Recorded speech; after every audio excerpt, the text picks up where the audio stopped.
With Battle for Brooklyn set to launch on May 27th, there are a couple things I want to remind you guys to do so you guys are a little bit better prepared. And if you guys haven't done any of these, well, you still have a couple days to work on them. So the first thing I would do is recommend you guys to go to your inventory. And if you guys are sitting at 122, over 100 items in your inventory, recommend storing some of these in your stash box. And that's actually going to lead to our next topic, right? So the first thing you guys want to do is want to get this inventory under 100, maybe in the 80s if you guys can, because I know a lot of you guys like having builds. But just like me, I have a ton of items I don't need to have here, right? A bunch of extra items. Yes, I don't need to destroy them, but I would like to give me some inventory space because we have a new season, new gear, new brand sense, a bunch of new stuff that will be coming, and we need the extra room. So we're gonna head over to our stash box, and you can see I have 359 out of 400, currently have 119 items. So I'm gonna be going through everything that's not tied to a loadout, and I'm gonna be storing it in my stash box. So we got down to 86 items out of 150, which I think is a solid number to have. But if you look at our stash space, 392 out of 400. We are almost max capped on our stash box. So this is what you're gonna do. You need to have another character. We like to call these storage characters or mule characters, something that you're going to keep. And here we go. We're on our second character, right? This character I call my storage character currently only has 38 out of 150 items. Now this also doesn't include, I can store up to 100 mods on here. So if we go to my stash box, what I'm going to do is store all the god roll or really good items that I think I can use on builds later on that I don't want to deconstruct. So I'm gonna grab all those good items. I'm gonna put it on this storage account, and that's gonna give me 150 extra storage space for gear items. And then remember, I have another 100 spaces for mods. The crazy thing about mods is they count as one item on your stash, but on a character, you actually have 150 inventory for your gear and weapons, and then 100 for your mods. So it's two separate categories.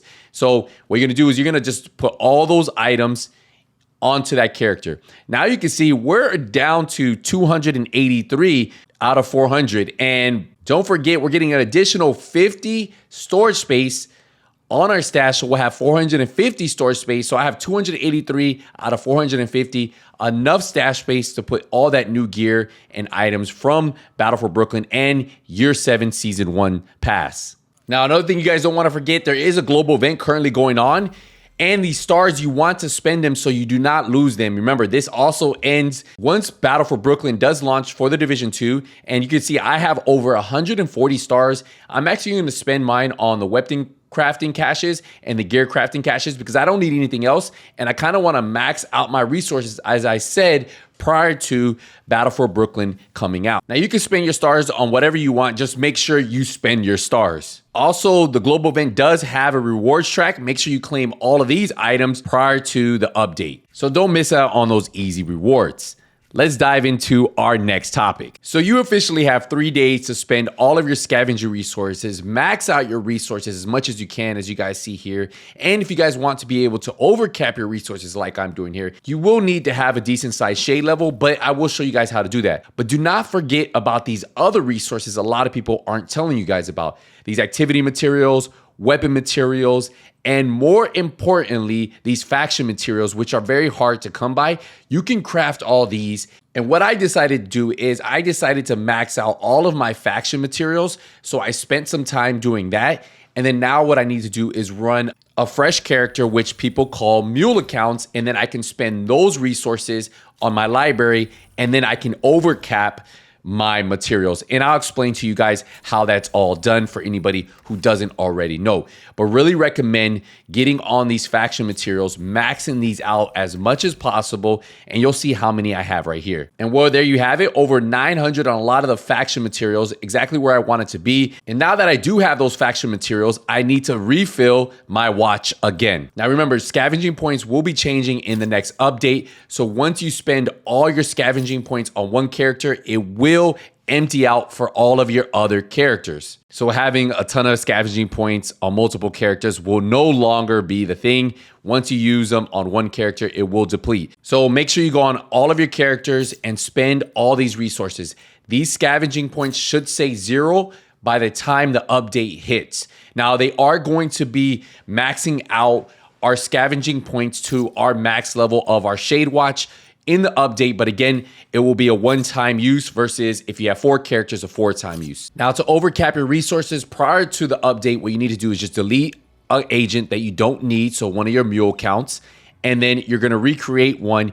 You can either do this going to DC, or if you have the Warlords, you can go to Warlords. Now, you will need the level 30 boost that comes with Warlords of New York, and then once you get to Warlords of New York or DC, just go from level 30 to level 40, and then at level 40, you'll get access to your watch. That's all you need to do. Now, before you buy the blueprint, I'm gonna show you what you're gonna wanna do is max out these resources as much as you can.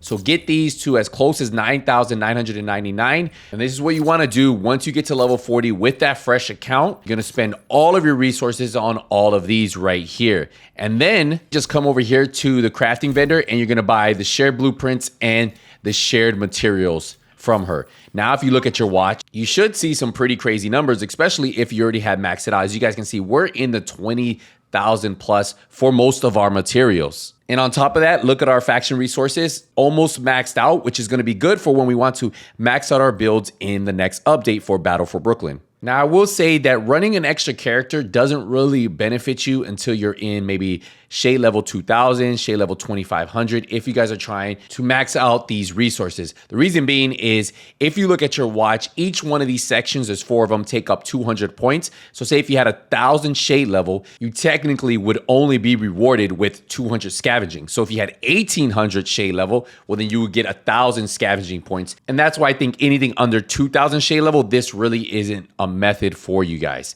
Now, this method will no longer be available to do once Battle for Brooklyn is officially available on May 27th. As I mentioned earlier, the way scavenging points work will be changing. Also, remember the seasonal pass will be officially over when Battle for Brooklyn does release. So May 26th, the last day to get all your rewards. If you guys have been working on the extended rewards, the stretch goals, remember these are the ones that can give you a chance of getting raid exotics from those Brooklyn activation caches.